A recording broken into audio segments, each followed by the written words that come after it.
Shalom, shalom. First and foremost, we're going to start by giving all praise, honor, and glory unto Yahweh, Ba'ashem Yahushai, Ba'ashem Rakakwadash. Number honors to our apostles and elders of Great Millstone. Salutations, peace, blessings, and safety into the hopeful elect, especially in these times. Yahweh Shem Yahushai Barakatham. All right, today's lesson, we're going to go into an article that the brother pointed out via RT. And I'm just going to get straight to it and read the article. It says, global food giant issues grim warning. Mm-hmm. And this is, basically them letting you know what's coming. It says, Nestle expects prices for staple items to keep on rising in 2023. Mm-hmm. All right, and brother, get that selling the storehouses. Okay. Yeah. We'll call it so we can all grab it. It says, the world's biggest food corporation, Nestle, has said prices for staple items will continue to grow during 2023. And as we know, within the last year or two, we understand that we've been entering into the phase of inflation, soon to be hyperinflation, in which not only the purchasing power of the dollar is decreasing, but also the prices of food is increasing. Mm-hmm. Yep. What is that? That's a recipe for disaster, right? Exactly. Yep. And the jobs that we have, they're not compensating. They're not increasing your wages. So at the same rate as inflation's happening, right, bro? So yeah, that's gonna cause instability or insecurity when it comes to food. Mm-hmm. That's gonna be a domino effect as well. Another point as well is the shrinkflation, man. You know that they're lessening the quantity of the food that you get, and the price is still increasing, which makes it even worse. It's like you're getting hit from both sides, so to speak. Burning the candle at both ends, some people say. Okay. I read that at second Esdras. Yep. 6th chapter. 22. 22. It says, and suddenly shall the sown places appear unsown. Mm-hmm. The full storehouses shall suddenly be found empty. It said the sown places shall appear unsown, man. These places that was known to have always have a restock of food and different goods. Yep. Eventually, you're going to go into these stores and that same those same items are not going to be as accessible. Yep. Right. And the full storehouses shall suddenly be found empty. Yep. The brother broke that down. And we've been seeing not only with Nestle, but in different other companies across the world, egg farms, cattle kills, and all these different things. Euthanizations, as well as these food processing plants have been just going up in smoke. Yeah. So what's going to happen? So all that food that's been passed around, it ain't like, even though it was more than enough for these Americans, it's going to hit these people hard, man, where it matters. So now we're going to be fighting over the staples and over the main food products, man, that people want. The potatoes, the rice, the flour, and hoping that you can get those items, rice and whatnot, and meat is already skyrocketing. Yeah. That's going to be part of that domino effect of that scarcity of food. Right. It's gonna agitate a lot of people, and it's gonna start off to where people are gonna be stealing. Yeah. And then it's gonna start turning violent to where blood is gonna be shed. Yep. And people are gonna revert to cannibalism. We make a funny point, if you will, during the Christmas season with Black Friday, man. People fighting over electronics. How much more are they gonna fight when it comes down to their food? Yep. Right. Another precept, or you want to keep reading? Yeah, we can keep reading for a minute. I'll grab a precept while you had the one in Ezekiel? Yeah, I was about to. That's what you got? Yeah, I'm going to grab it. Call it so I can get it on mine. Okay. This is Ezekiel 4. Yeah. And I started at 9. It's like 8. It says, and behold, I will lay bands upon thee, and thou shalt not turn thee from one side to another, till thou hast ended the days of thy siege. Mm-hmm. Take thou also unto thee wheat and barley, and beans and lentils, and millet and fitches. So, let's go back to that siege, till thou have ended the days of thy siege. Right. Let's grab something right quick. Let's go to the curses. Deuteronomy 28. Deuteronomy 28, 50. It's like 28:54, 53. I think it's 53. Yep. I'll read it real quick. It says, Deuteronomy 28:53, and thou shalt eat the fruit of thine own body. This famine is going to lead to cannibalism. Okay, and it's going to tie you in because we're going to be in a siege again. Right? It says, the flesh of thy sons and the flesh of thy daughters, which the Lord Yahweh thy power have given thee in the siege and in the straitness wherewith thine enemies shall distress thee. So that the man that is tender among you and very delicate, his eyes shall be evil toward his brother, and toward the wife of his bosom, and toward the remnant of his children, which he shall leave, so that he will not give to any of them the flesh of his children, to whom he shall eat, because he have nothing left in him in the siege, and in the straitness meaning difficult time, right? Wherewith thine enemies shall distress thee in all thy gates. Yeah, and this is physical, man. This isn't what you call just spiritual. Spiritual. This isn't figurative language. This is a physical act that will happen again, man. And when we go into the book of 2 Kings, I believe it's 6 or 16, it speaks about Lamentation 3 when it said yes in both. But specifically in Lamentation when it says the hands of the pitiful women have sodden their children. And that's literally speaking of boiling their seeds, man, in order to eat them as meat. Cooked meat, You know? So, as we understand, there's nothing new under the sun. That which shall be is that which shall be done, man. Right. You know, and there's nothing new under the sun. Hey, this will come into a city near you. It's going to be made personal, man. And a lot of people may say, well, I know for sure I ain't going to do that. You know, they may say this and that. But you can't say what you will and won't do in a situation that you've never been put in. Yeah. What you gonna do when this day number 2, hour 36, 39 or something, and you ain't had a morsel of nothing in your mouth? And these people, the American diet is based off of bliss points and junk food, man. Yeah. You know, so them actually missing 24 hours of a whole meal will bug them out, man. Yeah. You know? So we go back to Ezekiel. I just want to hit that siege point. Yep. This is back in Ezekiel 4:9. Take thou also unto thee wheat and barley and beans and lentils and millet and fitches, and put them in one vessel, and make thee bread thereof. Because when this is gone, that's when they're going to go to the cannibalism. But up until this point, during the siege, there's the same time period, the siege coming, that is going to be where you have to ration your food. And when we read this, you have to actually think about, it's telling you to take all these so-called grains, because these grains were in scarcity, man. You couldn't just make a loaf out of just one of them. Yeah. So it's saying basically put everything together, and make a bread out of that. Gumbo bread. Yeah. And make thee bread thereof according to the number of thy days, that thou shalt lie upon thy side. 390 days shalt thou eat thereof. And thy meat, which thou shalt eat, shall be by weight. 20 shekels a day, from time to time shalt thou eat it. You gotta spread it out, man. Spread it out.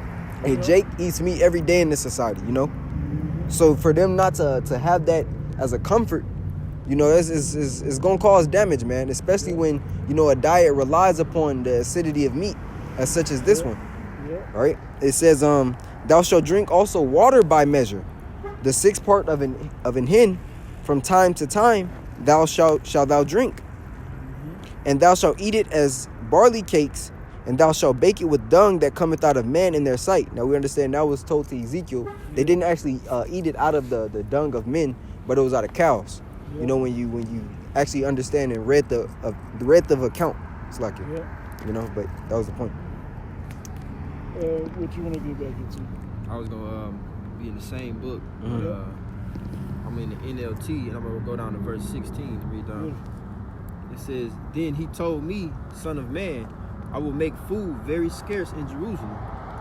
And we understand, Jerusalem is a people before it's a place. It says, it will be weighed out with great care and eaten fearfully. Yeah, because, how nowadays, like it just said, you shall drink water by measure. When you drink a bottle of water, that last little bit in the corner, you just throw that away now. But in the time of scarcity, when you really don't have any other option, hey, a lot of people they may be fighting over that last drop in that bottle of water. It's family. It says, it will be weighed out with great care and eaten fearfully. because you're not gonna know when your next meal gonna be. Mm-hmm. So you're gonna have to really, just savor. exactly. Mm-hmm. It says the water will be rationed out drop by drop, and the people will drink it with dismay. Mm-hmm. Lacking food and water, people will look at one another in terror, and they will waste away under their punishment. Terror, man, they're gonna be looking at each other like, this motherfucker looking at me like I'm a steak dinner. It's gonna be like that Deserted Island cartoon, Mhm. man.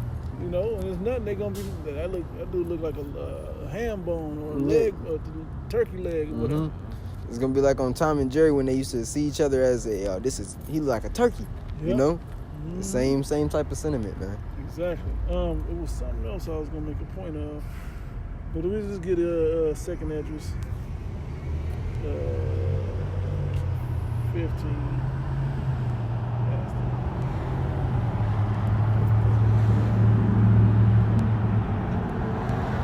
And this is that same time, but I'm gonna start up at 17, because you're cutting times and this inflation and gas is inflated. You're not gonna be able to move around, and this is before even the martial law cuts off these cities. You won't be able to move around the same way. Even now, you notice when gas got up to about $6 around here, Jake was like, I got to make calculated moves, man. Just sit there and go to work. Yeah, just go to work and go the fuck home, man. And you trying to do online banking, you don't want to do nothing nowhere else that you have to drive, right? This is 2nd Ezra 15, verse 17. A man shall desire to go into a city and shall not be able, for because of their pride the city shall be troubled.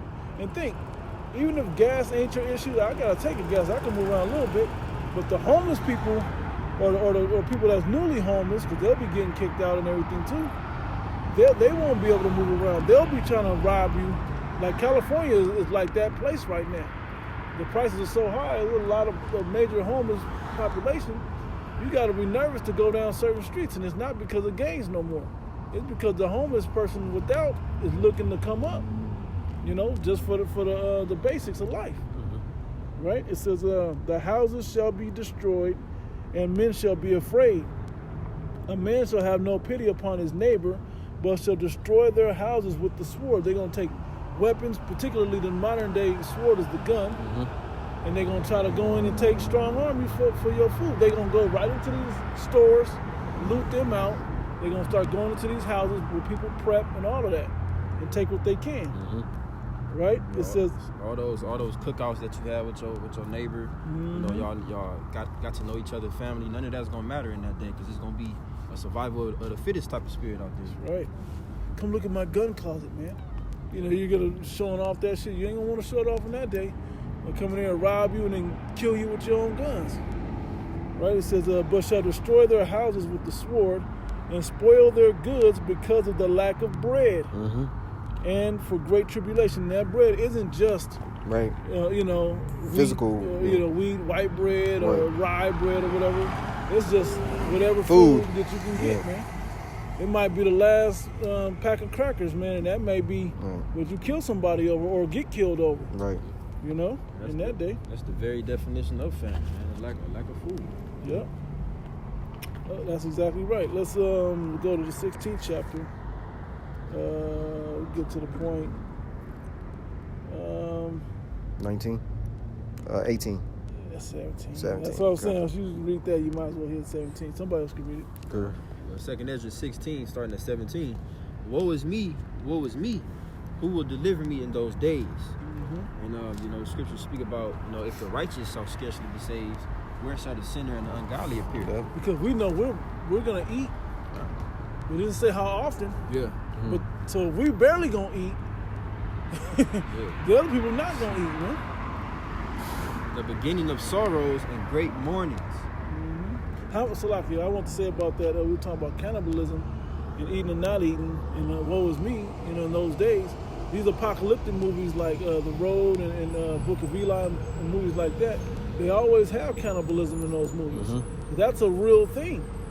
There was another movie I saw on Netflix years ago. I don't remember the name of it, but they was like in an apocalyptic type situation, and people was trying to come in and take this small little town, like a small house in the middle of like a small farm that ran down, and they had a few things stored up, but people kept coming in there, and it was just like some teenagers, some young kids in there that was trying to survive.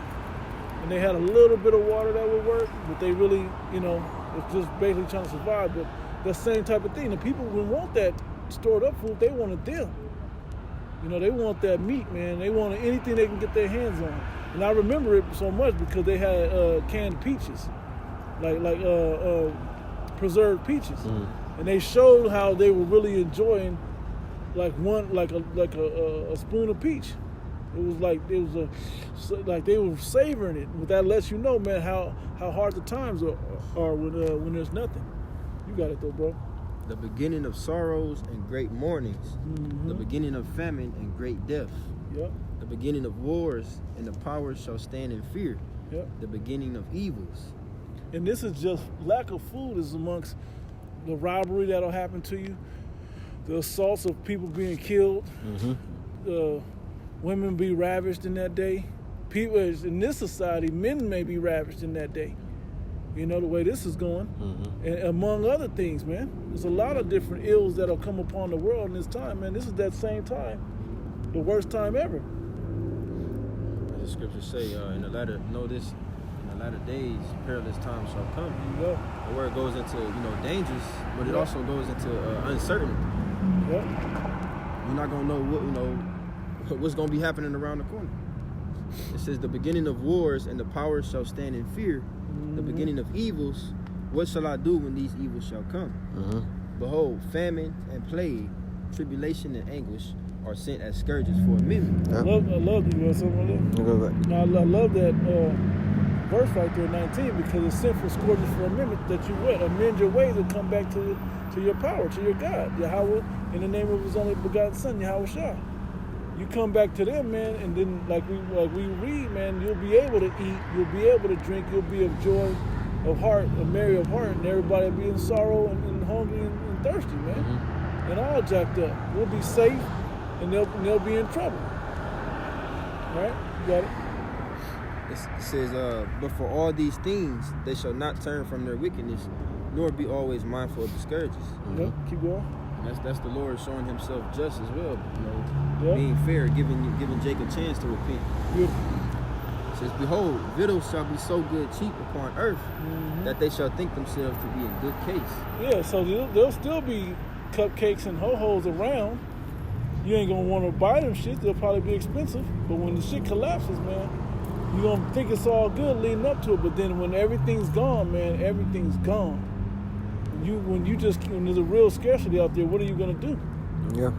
And speaking on that, victuals shall be good cheap upon the earth. That's speaking of now as well. Yep. You still got your Wendy's 4 for $4. You still got your McDonald's dollar menu and all these items. So people are still comfortable. As we say, hey, they still got running water. They can still go to their favorite restaurant and grab something. But they that comfortability, that fullness of bread, as Sodom had as well. It's really blinding the minds of the people to not understand that the evils are growing upon the earth, the sword, famine, and the great confusion, man. That's why bread and circus is always the recipe to blind the masses of Rome. Rome loves to do that, man, with the Coliseum games. We just saw the Super Bowl. We see the NBA playoffs and all of this stuff is coming, and NHL. All this stuff is around, watching these meaningless sport events. But you people uphold these sport events like they're your life. And they give you these little quick and easy fast foods, man. But at the end of the day, man, you don't see that the society's collapsing right up under you. All right, you got it. It says, and even then shall evils grow upon earth, sword, famine, and great confusion. Yep, continue. For many of them that dwell upon earth shall perish of famine, and the other that escape the hunger shall die, shall the sword destroy. Man, so even if you do find something, or you become accountable and you eat that food, you still, somebody can come take your food from you, take your human flesh from you. That was in the road, wasn't it? They had that house full of people. Yep, in the basement. They were just taking pieces of that person. Yep. But then what happened? There's people trying to break in and steal that. So it's crazy. It's crazy times, man. And this is not a game, man. Might mess around and eat a human, and then your body just fully reject it, and you end up dying anyway. Exactly. I always remember that video I sent a while back. It was a prepper, a survivalist prepper or whatever. I don't know the name of the page. He was talking about the wood and the he leaves. was like, you guys think, when it's a family, you just go out to the forest and just eat leaves. He said, but have you ever ate leaves for 2 weeks and see what it does to your digestive system? You ain't ready to eat oak leaves or whatever, or for any amount of time. You might get away with it a day or two, but after that, then what? I got a source of water, man. Your body can't digest that. That got to come out too. And you ain't set up for that. Your body ain't made for that. And you've been eating cupcakes and fucking Kool-Aid and shit. You ain't ready for that. Brother's got another one. You want a Revelation, maybe? 6. I'm just glancing over here at these at some of the words in this article, man. This lady look like she got trouble, man. Like older people too, man, gonna be falling off. They don't have the type of budget to just be buying this food, whatever they want no more. They're the first that live on a tight budget. It's more in this article. Oh yeah, hit the article. I'm gonna grab this. It says the executive provided no details on what projected increases will affect which of Nestle's 2,000 brands, a range spanning confectionery, meaning cupcakes and sweets, frozen foods, and baby formula. Last year brought many challenges and tough choices for families, communities, and businesses. Inflation surged to unprecedented levels. Cost of living pressures intensified, and the effects of geopolitical tensions were felt around the world. Higher commodity costs and wages have brought the problem of pricing strategies into sharp focus for food-producing companies as they struggle to maximize their profits without turning away customers.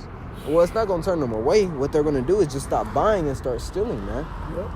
One thing I noticed just since all this has been going on, I work in a retail store, and people have been, these are just coming out more and more and more. You just start seeing just empty packages, and this is for little or nothing. This ain't even food. The stuff that we sell in our store, it ain't even really nothing. Like, what you stealing that for? But but you're not gonna pay for it with cash. You can now pay for it with food with.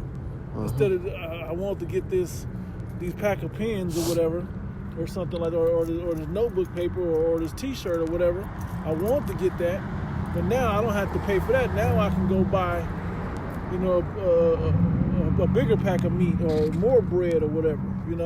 So that's kind of what's happening. Or I can put I can steal all my food, and now I can just, spend the money on gas. Because how do you steal gas? Right? It's tougher to steal gas. All right. Do you have more in there? That was it on the article. Kind. I don't know if I had that part of the article. Oh, that's scripture. It was at the bottom. Is at the bottom? Yeah, I think. Oh, yeah, down there. Yeah. So, you want to hit that Revelation, the 6th chapter? Yeah, I'll read it. Start at 5. It's Revelation 6 and 5. And when he had opened the third seal, I heard the third beast say, "Come and see." And behold, and lo, a black horse. And he that sat, and he sat on him, had a pair of balances in his hands. And said those balances of judgment. That's why even Lady Liberty, she's supposed to have a blindfold on, but then the balance of justice, that bitch is peeking. She it's loaded. It ain't really like that in America. But the real balance is coming to the earth, and those that have been wicked is gonna get paid back for their wickedness that they have done. This is 6. And I heard a voice in the midst of the 4 beasts say, "A measure of wheat for a penny, and 3 measures of barley for a penny, and see thou hurt not the oil and the wine." Going back to how they whatever, because it is a famine, but at the same time, it's still going to be food there. But that food is going to be extremely expensive to the point to where it's going to cost a day's worth of work, or a day's worth of wages actually, to purchase that food. Which is ridiculous, man. A day's wage to eat for a day. So I got to work tomorrow to eat again, and I got to work tomorrow to eat again. That's crazy. People are already digging out of dumpsters now. Right now. We working longer hours now. Yeah, that's what I'm saying. Trying to make up for the same wage. I'm over here looking for a second job now, knowing I'm tired as hell off the first job. But just to make sure that you have, and we still, lights of the bright city is still here, running water, all this stuff, heat is on, all that's still cool. But we know that day is coming, man, where all this is going to turn. And it's going to become a major problem in the earth. Does that anything else? No, that was it right there. That was it. You can close it, bro. Lord willing, that was edifying, and with that, we're going to close and give all praise, honor, and glory to Yahweh, Ba'ashem Yahushai, Ba'ashem Rakakodash. Love honors to the apostles and elders of the millstone. Salutations, peace, blessings, and safety to those who are lit. Shalom. Shalom.